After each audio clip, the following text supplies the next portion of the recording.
Good morning students. आज हम third chapter शुरू करने जा रहे हैं, class 10 chapter number 3, pair of linear equation in two variable, जिसके अंदर हम लीनियर इक्वेशंस के पेयर की डिस्कशन करेंगे।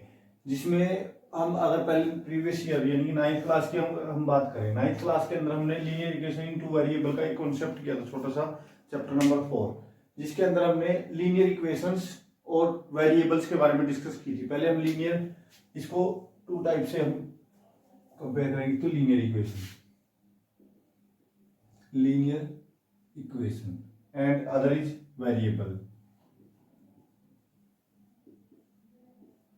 ये दो कॉन्सेप्ट हमें क्लियर करने जरूरी है linear equation in two variable को हमने रीड करने के लिए। सबसे पहले कि लीनियर इक्वेशन कौन सी होती है, उसके बाद कि लीनियर इक्वेशन के अंदर वेरिएबल्स की क्या मतलब कि मेन रोल है, व्हाट इज द वेरिएबल्स। तो लीनियर इक्वेशन वो होगी जिसके अंदर डिग्री 1 हो। डिग्री क्या, किसी भी इक्वेशन की डिग्री क्या हो, 1। डिग्री 1 से हम इसको याद रखते हैं, डिग्री क्या हो, 1। जैसे कि हम पॉलिनोमियल्स के अंदर 2 डिग्री की क्वाड्रेटिक इक्वेशन की बात करके आए, ये लीनियर इक्वेशन है, जिसको हिंदी में रैखिक समीकरण बोलते हैं। क्या बोलते हैं? रैखिक समीकरण।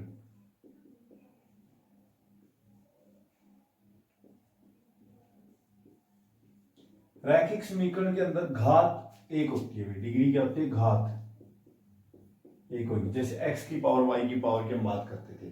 ये तो हो गया हमारा याद करने का मेथड की डिग्री 1 होती है। लेकिन अगर बात करें कि लीनियर इक्वेशन, जैसे हमने कुछ इक्वेशन लिखी 2x + 3 = 0, 3y + 7z + 6 = 0, 3x + 2y + 7xy + 8 = 0, 9x² + 3xy + 7x + 8 = 0, 9x² + 9y² = 25, etcetera. इस टाइप की हमने इक्वेशंस लिखी। ये इक्वेशंस के अंदर हम पहले से लीनियर की पहचान करते हैं। लीनियर इक्वेशन डिग्री क्या होनी चाहिए? 1। अगर हम मोटे तौर पे बोले कि कैसे याद रहेगा, जिस इक्वेशन के अंदर रैखिक समीकरण, लीनियर इक्वेशन की मैं बात कर रहा हूं, ध्यान से सुनना। जिस समीकरण के अंदर, जिस इक्वेशन के अंदर 2 वेरिएबल की आपस में मल्टीप्लाई ना हो, 2 वेरिएबल आपस में क्या ना हो, मल्टीप्लाई ना हो, और एटलीस्ट 1 वेरिएबल हो। ये भी ना हो कि एक भी वेरिएबल ही नहीं है, वो लीनियर इक्वेशन तो क्या बनेगी, उसमें वेरिएबल नहीं, वेरिएबल हो और 2 वेरिएबल की आपस में क्या, मल्टीप्लाई ना हो। जैसे कि हम देखें x है, यहाँ पे x है, किसी के साथ मल्टीप्लाई में है, नहीं है, तो दिस इज लीनियर। ये क्या है? लीनियर इक्वेशन, रैखिक समीकरण ये है। सेकंड में देखो y है, z है, 2 वेरिएबल है, क्या ये आपस में मल्टीप्लाई में नहीं है ना, तो this is also a linear equation. Next देखो x y, x और y, x और y दोनों की प्रोडक्ट है। अब यहाँ पे 2 वेरिएबल की प्रोडक्ट आ गई, so this is not a linear equation. ये एक लीनियर इक्वेशन की पहचान का सबसे बेस्ट तरीका है कि लीनियर इक्वेशंस की पहचान कैसे होगी। लीनियर इक्वेशन की पहचान होगी जब जब 2 वेरिएबल आपस में मल्टीप्लाई नहीं करेंगे। अगर 2 वेरिएबल आपस में मल्टीप्लाई में आ गए, वो लीनियर इक्वेशन नहीं है, वो लीनियर इक्वेशन नहीं है। जो लीनियर इक्वेशन कब होगी? जब 2 वेरिएबल की आपस में मल्टीप्लाई ना हो और एटलीस्ट एक वेरिएबल हो। ये भी ना हो कि वेरिएबल ही ना हो उस इक्वेशन में, इक्वेशन थोड़ी ना बनेगी। नेक्स्ट देखो, इसके अंदर ये देखो x y की मल्टीप्लाई है, so this is also not a linear equation. इसके अंदर देखो भाई 9x² + 9y² = 25। सोचो, थोड़ा सा सोचो, क्या ये लीनियर है कि नहीं है? वैसे देखिए डिग्री 1 होनी चाहिए, इसके अंदर तो डिग्री 2 है, इसके अंदर तो क्या है, डिग्री 2, तो ये तो होनी नहीं चाहिए। लेकिन जो हमने एक फॉर्मूला बनाया कि 2 वेरिएबल की आपस में मल्टीप्लाई ना हो, क्या वो यहाँ पे अप्लाई होएगा? क्या हम उस वे से भी देख सकते हैं कि ये लीनियर नहीं है कि 2 वेरिएबल की आपस में मल्टीप्लाई ना हो? तो इसको देखो ध्यान से, ये क्या है, x × x, x की मल्टीप्लाई x के साथ हो रही है, ये भी वेरिएबल है, ये भी वेरिएबल है, 2 वेरिएबल की मल्टीप्लाई हो रही है ना। x × x क्या है, 2 वेरिएबल्स है, दोनों की मल्टीप्लाई हो गया, x² बना, तो 2 की मल्टीप्लाई है यहाँ पे। अगर हम देखें, आप सोच रहे होगे तो x की x के साथ है, लेकिन है तो 2x है, वेरिएबल तो दोनों है, दोनों की मल्टीप्लाई सेम वेरिएबल, वो अलग बात है। So this is also not a linear equation. यानी कि आपने अब याद रखना है, ना तो कहीं x की पावर हो, ना y की पावर हो तो बस एक हो, और ना ही x और y की आपस में मल्टीप्लाई हो। ठीक है, तो वो लीनियर इक्वेशन, लीनियर कब कब बनेगी, जहां पे x अकेला हो y अकेला हो, मल्टीप्लाई ना हो ना उनकी स्केयर हो। तो ये मोटा सा पैमाना रहेगा हमारा लीनियर इक्वेशन की पहचान का। रैखिक समीकरण की पहचान तभी होगी जब कभी दो वेरिएबल आपस में मल्टीप्लाई में ना हो, चाहे वो वेरिएबल सेम हो चाहे वो डिफरेंट हो, जैसे एक्स वाई हो या अकेला x की x से मल्टीप्लाई भी नहीं होनी चाहिए। ये हमने एक परफॉर्मा याद रखना है कि रैखिक और लीनियर इक्वेशन की पहचान कैसे करें। जब जब दो की मल्टीप्लाई आ जाएगी वो रैखिक या लीनियर नहीं रहेगा, जब मल्टीप्लाई नहीं है तो वो क्या है, लीनियर और रैखिक है। ठीक है। उसके बाद वेरिएबल, वेरिएबल को मैंने 9th में भी बताया था, अब दोबारा सुनो। वेरिएबल उसको वैल्यू को बोलते हैं जिसकी वैल्यू बार बार वेरी करती है, यानी कि चेंज होती है, वेरिएबल। जिसकी वैल्यू वेरी करे, चेंज हो जाए। जैसे हम आज तक क्या करते हैं, एक्स की वैल्यू डिफरेंट क्वेश्चन में डिफरेंट निकाल रहे हैं। एक्स की वैल्यू हर जगह चेंज होती है ना, तो एक्स क्या है, वेरिएबल। वाई भी क्या है, वेरिएबल, क्योंकि इसकी वैल्यू हर क्वेश्चन में अलग होगी। लेकिन क्या कभी 5 की वैल्यू, 5 बहुत सारे क्वेश्चनों में यूज करते हो, क्या 5 की वैल्यू 5 की जगह 6 होती है, नहीं होती, 5 5 ही रहेगा। तो this is not variable, this is constant, this is constant. ये वेरिएबल यानी कि चर है और ये क्या है, अचर। ये वेरिएबल है जिसकी वैल्यू वेरी करती है, एक्स की वैल्यू डिफरेंट क्वेश्चन में डिफरेंट आती है, so this is variable. Constant जिसकी वैल्यू हर क्वेश्चन में सेम रहेगी या हर टाइम सेम रहेगी, जैसे 5 है, 5 तो 5 ही रहेगा, 7 7 रहेगा, 8 8 रहेगा, -6 ही रहेगा। तो this is not variable, this is variable. Variable हम मोस्टली एक्स या वाई का यूज करेंगे, जेड, डब्ल्यू, टी, बहुत सारे वेरिएबल हो सकते हैं, इनफाइनेटली मैनी वेरिएबल। वेरिएबल कितने होते हैं, इनफाइनेटली मैनी। ठीक है, तो ये वेरिएबल है, ये कांस्टेंट है, वैल्यू समझो। इसमें अगर हम देखें 2 कांस्टेंट है, x वेरिएबल है 3, इसके अंदर y और z 2 वेरिएबल है। अब हम बात कर रहे हैं लीनियर इक्वेशन इन 2 वेरिएबल, जो हमारा टॉपिक का नाम है लीनियर इक्वेशन इन 2 वेरिएबल। वो लीनियर इक्वेशन लीनियर और 2 वेरिएबल होनी चाहिए। जैसे इसके अंदर देखो ध्यान से, लीनियर इक्वेशन और 2 वेरिएबल है, x y और z, या हम ऐसे भी लिख सकते हैं 3x + 7y = 5। This is also linear equation in 2। ये एक रैखिक समीकरण है, दो चरों वाले रैखिक समीकरण। अब इनके पेयर्स की हम डिस्कस करेंगे, क्योंकि पेयर हमारा चैप्टर है कि हमने इनको सोल्व करना है, एक्स की वैल्यू निकालनी है। ये वैसे तो हम 9th क्लास में, अगर आप लोगों को याद हो तो 4th चैप्टर में हमने इसके बहुत सारे सोल्यूशन निकालते थे। जैसे एक्स की वैल्यू रखते थे, वाई की आती थी, एक्स की रखते थे, वाई की आती थी, तो उन सबसे हम क्या करते थे, सोल्व करते थे। सेम यहाँ पे हम रैखिक समीकरण बनाएंगे भी या लीनियर इक्वेशन बनाएंगे भी और उनको सोल्व भी करेंगे। कैसे, उसके साथ हम शुरू करने जा रहे हैं एक्सरसाइज 3.1। और आई होप आप लोगों को ये लीनियर इक्वेशन यानी रैखिक समीकरण होते क्या है, डिफरेंस कैसे पता चलेगा कि वो लीनियर है कि नहीं है, या वेरिएबल क्या होता है और कांस्टेंट क्या होता है, ये आपको समझ में आ गया। दोबारा सुन लो, लीनियर इक्वेशन या रैखिक समीकरण का पता चलेगा कि कोई भी दो वेरिएबल आपस में मल्टीप्लाई में ना हो, वेरिएबल ना हो मल्टीप्लाई में, जैसे x की x से ना हो, x की y से भी मल्टीप्लाई ना हो, y की y से भी ना हो, किन्हीं भी दो, चाहे वो वेरिएबल सेम हो चाहे वो डिफरेंट, उनकी मल्टीप्लाई कभी नहीं होनी चाहिए। ओके, तो now we will start exercise 3.1। Exercise 3.1 just as a example है कि लीनियर इक्वेशन कैसी होती हैं, लीनियर इक्वेशंस बनेगी कैसी। तो देखो,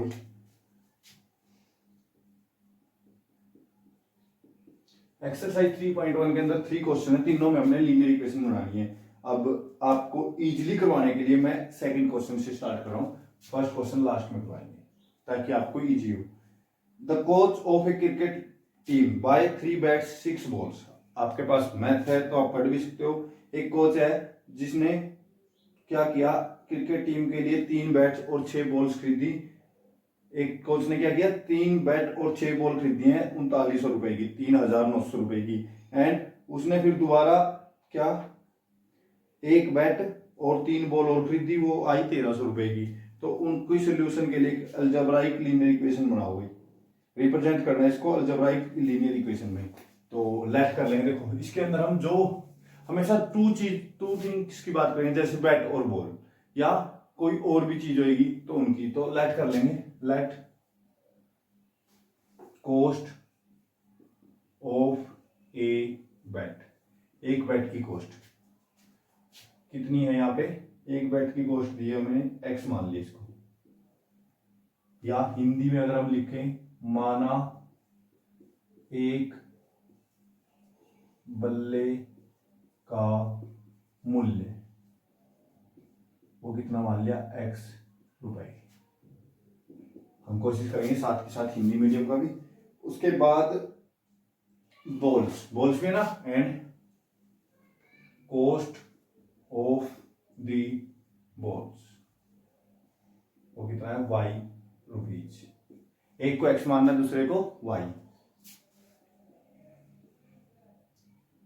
गेंद का मूल्य वो कितना मान लिया हमने वाई रुपीज। अब लिखेंगे हम according to question, according to question. ये हिंदी इंग्लिश का बस यहीं तक था मैटर, ये हिंदी वाले ये लिखेंगे, हिंदी वाले वो लिखेंगे, इंग्लिश वाले ये। उसके बाद अकॉर्डिंग टू क्वेश्चन देखो, अब क्वेश्चन में बोला गया है 3 बैट और 6 बॉल। 3 बैट, अगर एक बैट का मान लेते हैं 50 रुपए मूल्य है, 50 रुपए रेट है, तो 3 का कितना होगा, 3 से गुणा हो गया इसकी। 3 बैट है, एक का 50 रुपीज है तो 3 का 150, 3 से गुणा करके। एक का एक्स है तो 3 का 3x, 3 से गुणा, ठीक है, 3 into x, clear. Plus y कितनी, बॉल्स कितनी है 6 बॉल्स है ना, तो मान लो एक बॉल्स का 20 रुपए है, तो 6 बॉल्स का क्या होगा, 6 से गुणा होगी ना, तो यहाँ पे एक बॉल का वाई रुपीज है, तो 6 से गुणा करके 6 वाई। दोनों ये एक्स 3 बैट्स का मूल्य हो गया, ये 6 बॉल्स का मूल्य होगा, दोनों का मूल्य इन्होंने दिया है, रेट दिया है 3900 रुपए। दोनों का क्या खर्चा दिया है, कॉस्ट दिया है 3900 रुपए। ये हमारी फर्स्ट लीनियर इक्वेशन बन गई है। ये क्या बन गई है, फर्स्ट लीनियर इक्वेशन, क्लियर। फिर सेकंड कहता है हमें अनदर बैट, यानी कि एक बैट और 3 मोर बॉल, 3 और बॉल, तो 1 बैट यानी कि x, एक बैट तो x रुपीज का ही आएगा, plus 3 balls 3y is equal to, वो 1300 रुपए के उन्होंने खरीदने हैं। तो ये सेकंड कंडीशन बन गई, हमारी सेकंड इक्वेशन बन गई। दोबारा सुनो एक बार, यहाँ पे हमारा क्वेश्चन हम कंप्लीट कर लेते हैं इसको, यहीं पे हमारा क्वेश्चन ये खत्म है। आपको बोला गया था कि एक क्रिकेट टीम का कोच कुछ बैट्स और कुछ बॉल खरीदने जाता है मार्केट, और उनका कॉस्ट हमने एक लीनियर इक्वेशन में ट्रांसफर करना है, रैखिक समीकरण बनाने हैं उनके। तो हमने मान लिया जो कॉस्ट ऑफ द बैट है वो एक्स है, और कॉस्ट ऑफ द बॉल्स क्या है वाई, या एक बैट का मूल्य एक्स रुपए है और गेंद का मूल्य वाई रुपीज है। अब उसने बोला था कि 3 बैट और 6 बॉल, 3 बैट और 6 बॉल उसने 3900 रुपए की खरीदी है, तो 3 बैट के मूल्य की 3 से गुणा कर दी, प्लस 6 बॉल्स, 6 से बॉल्स के रेट की मल्टीप्लाई कर दी, दोनों को जोड़ा तो खर्चा कितना हुआ 3900 रुपए। सेम एक बैट और 3 बॉल, दोनों को जोड़ दिया तो 1300 रुपए खर्चा आया। तो ये हमारी लीनियर इक्वेशन बन गई इन 2 वेरिएबल। देखो लीनियर इक्वेशन ये लीनियर है कि नहीं, एक्स और वाई की कहीं मल्टीप्लाई है नहीं, एक्स और वाई, और पेयर ऑफ, हमारे चैप्टर का नाम है पेयर ऑफ, यानी कि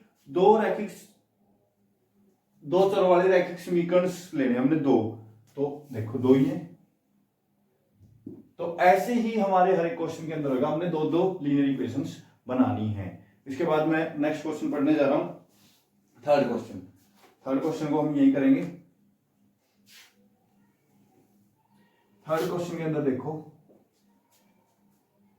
the cost of 2 kg apples, 2 kilo सेब्स, 2 किलो सेब का जो खर्चा है वो दिया हुआ है, और 1 kg ग्रेप्स, 2 kg एप्पल्स और 3 kg ग्रेप्स, यानी कि अगर हम हिंदी बात करें तो 2 किलो सेब और 1 किलो अंगूर का हमें एक दिन खर्चा आया 160 रुपए, और अब दोबारा जब उनको 4 किलो सेब और 2 किलो ग्रेप्स खरीदे, 4 kg apples and 2 kg grapes, वो 300 रुपए खर्चा आया। तो अब हमने लीनियर इक्वेशन बनानी है ग्रेप्स की और एप्पल्स की, तो लेट कर लेते हैं कॉस्ट ऑफ, केजी में जब भी मानेंगे 1 kg, cost of 1 kg apples x rupees. Hindi में भी लिखेंगे माना 1 kg सेब का मूल्य, 1 किलो सेब का मूल्य एक्स रुपए। And cost of 1 kg grapes, grapes है ना, is equal to y rupees, या माना एवं 1 kg अंगूर का मूल्य बराबर y रुपीज। तो ये हमने मान लिया कि जो कॉस्ट है हमारे क्वेश्चन के अकॉर्डिंग, हमने cost of grapes and cost of apples निकालनी थी। तो मान लिया जो ग्रेप्स यानी कि जो एप्पल्स का रेट है वो x रुपीज है और जो ग्रेप्स का है वो y रुपीज है। जो हमने निकालना है उसको ये मान के चलेंगे। अब इसने बोला है क्वेश्चन में कि 2 kg apple, first condition according to question, according to question, ये हिंदी और इंग्लिश मीडियम में सिर्फ इतना ही चेंज है, बाकी सेम होगा। कि उसने बोला है कि 2 kg एप्पल, 2 kg, 1 kg का x है, 2 kg का क्या होगा 2x plus 1 kg grapes, grapes का 1 kg ग्रेप्स का तो y है, इज इक्वल टू 2 किलो सेब और 1 किलो अंगूर दोनों जोड़ दिए, कितना खर्चा है 160 रुपए, 160 rupees. Condition number 1। Second condition is another day cost of 4 kg apple, 4 kg apple 4x plus 2 kg grapes 2y, उसका खर्चा आया 300 रुपए। तो ये सेकंड कंडीशन होगी। बस पेयर ऑफ लीनियर इक्वेशन हमारा रेडी हो गया, रैखिक समीकरण का एक समूह हमने बना दिया है। तो ये हमारे 2 क्वेश्चन हो गए। देखो ध्यान से, कोई इतनी मुश्किल से भी नहीं है, आपने इजिली इनको बनाना है बस, फर्स्ट एंड सेकंड। फिर कॉपी में एच डी ये लिखने हैं, एच डी इमेज यहाँ से उतार के नहीं समझ गए, ओके। फिर हम अब करने जा रहे हैं फर्स्ट क्वेश्चन को। फर्स्ट जो हमारा क्वेश्चन था वो क्या था,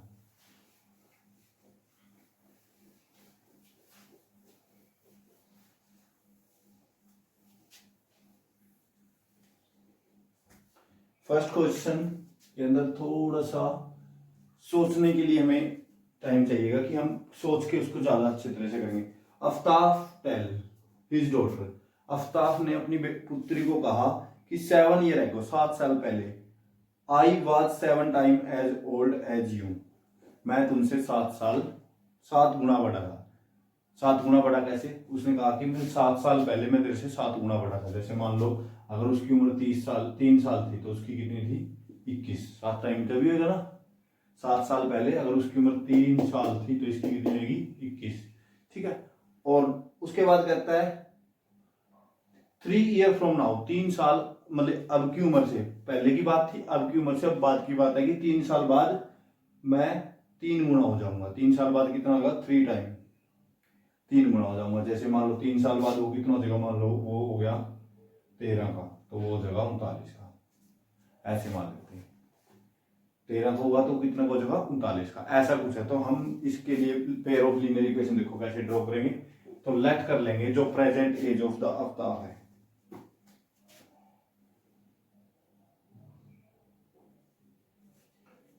let age of Aftab is equal to x year and age of his daughter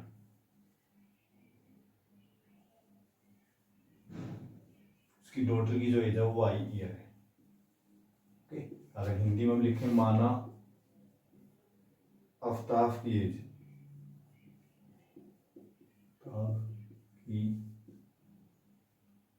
आयु x वर्ष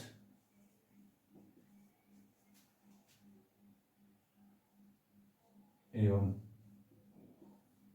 उसकी पुत्री की आयु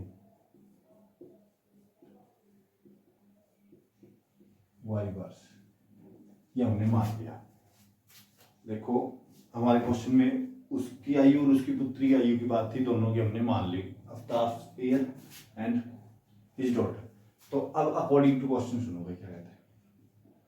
क्वेश्चन ये थोड़ा बनाने का है कि अकॉर्डिंग टू क्वेश्चन आज से 7 साल पहले, 7 साल पहले की बात है, तो 7 साल पहले आफ्ताब की आयु क्या होगी, जितनी भी आयु उसमें से 7 माइनस हो जाएगा। जैसे मान लो 10 साल है, 10 में से 7 गया 3 वर्ष रह जाएगी, 3 साल रह जाएगी, ठीक है भाई। 7 साल पहले की बात थी और y में भी तो 7 साल पहले की बात होगी, तो y माइनस 7। ये तो आफ्ताब की आयु है और ये उसकी पुत्री की आयु है। अब आफ्ताब है जो उसकी पुत्री का कितने टाइम है, 7 टाइम, 7 गुना है। तो अब जब उसकी पुत्री की आयु को 7 से गुना करते हैं तो क्या बराबर नहीं हो जाएगा? जैसे मान लो 3 साल थी उसकी 21 थी, अगर मैं इसको 3 7 से गुना करूंगा तो बराबर हो जाएगा 7 21। क्लियर? तो अब x minus 7 is equal to होगा 7 इंटू वाई माइनस 7। उसकी पुत्री को जब 7 से गुना कर देंगे तो उसके पापा की उम्र की चली जाएगी। तो ये हमारी कंडीशन यहां से बनेगी। इसको थोड़ा सा सोल्व करेंगे। x minus 7 is equal to 7 की दोनों से मल्टीप्लाई, 7y माइनस का 49, तो 7y और 49 को दोनों को इधर ले आओ। x माइनस 7y हो जाएगा, माइनस का 7 प्लस का ये हो जाएगा 49 इज इक्वल टू 0। क्लियर? तो यहां से हमारा क्या आ गया, x माइनस 7y और ये कितना बचा हमारा प्लस का 42 इज इक्वल टू 0। तो ये हमारी फर्स्ट इक्वेशन बन गई है, फर्स्ट इक्वेशन। हाँ, ये 42 इधर रख सकते हो, उधर लेके माइनस का जा सकते हो, इट इज नॉट, मतलब कि कोई ज्यादा मैटर नहीं करता है। ये फर्स्ट कंडीशन होगी। अब सेकंड कंडीशन नाउ, या अब सेकंड हम कंडीशन को सोल्व करेंगे। सेकंड कंडीशन हमें क्या कहता है कि अब से 3 वर्ष के बाद, आज से 3 साल बाद, 3 साल उसकी उम्र में जुड़ जाएगी। तो अब तक की उम्र कितनी हो जाएगी, x प्लस 3, और उसकी पुत्री की उम्र कितनी हो जाएगी, y प्लस 3। दोनों में 3 3 जोड़ दिया। अब तो अब उसकी पुत्री का कितना आएगा, 3 गुना आएगा ना, तो 3 यहाँ पे गुणा कर दी 3 से, और वो क्या हो जाएंगे बराबर, 3 टाइम्स था तो 3 से मल्टीप्लाई के बराबर। तो यहाँ से आ गया x plus 3 is equal to 3y plus 9, 3 की 3 से, तो 3y और 9, 3y इधर आके माइनस हो जाएगा, x माइनस 3y प्लस का 3 माइनस का 9 इज इक्वल टू 0, यानी कि x माइनस 3y और यहाँ से बच गया माइनस का 6 बराबर 0। ये हमारी सेकंड कंडीशन आ गई। तो जो हमारा आंसर आया लास्ट में यहाँ पे लिख रहा हूँ मैं, हेंस जो आंसर बने वो क्या क्या बने हमारे, एक तो बन गया x minus 7y plus 42 is equal to 0, और सेकंड क्या बन गया x minus 3y minus 6 is equal to 0। ये फर्स्ट कंडीशन, ये सेकंड कंडीशन। तो ये हमारी एक्सरसाइज के अंदर कंप्लीट काम हो गया है कि जब भी ऐसा कोई बोलेगा कि 2 वैल्यूज हमने फाइंड आउट करनी है, क्या करना है, 2 वैल्यूज को फाइंड आउट करना है, तो हम हमेशा ऐसे ही करेंगे। एक को x मानेंगे, दूसरे को y, एक को क्या मानेंगे x और दूसरे को y। तो जो x की वैल्यू को बोलेगा जैसी भी कंडीशन, जैसे इसने 7 साल पहले की बात की, तो x में से भी 7 माइनस कर दिया और y में से भी 7 को माइनस कर दिया, तो उसको हमने सोल्व कर लिया। और वहां से एक कंडीशन बन गई हमारी x minus 7y plus 42। Same second condition से 2 कंडीशन, 2 पेयर का मतलब होता है 2 इक्वेशंस की हम हमेशा बात करेंगे, और उसके अंदर चर भी कितने होंगे, 2, x और y, वेरिएबल्स कितने होंगे x और y। तो देखो ध्यान से, क्या ये लीनियर इक्वेशन है, क्या इसमें x और y की कहीं मल्टीप्लाई है, नहीं है ना x के x के साथ है ना x की y के साथ है। सेम यहाँ पे ये दोनों क्या है, लीनियर इक्वेशन। तो ये हमारी फर्स्ट एक्सरसाइज कंप्लीट हो गई है 3.1। इसके बाद हम 3.2 को शुरू करेंगे नेक्स्ट वीडियो के अंदर। आई होप आप लोगों को समझ में आ गया होगा, और आपने अगर चाहते हो कि अगली एक्सरसाइज अच्छे तरीके से समझ में आए तो आपको ये करनी पड़ेगी। ठीक है, okay, and subscribe our channel. Thank you.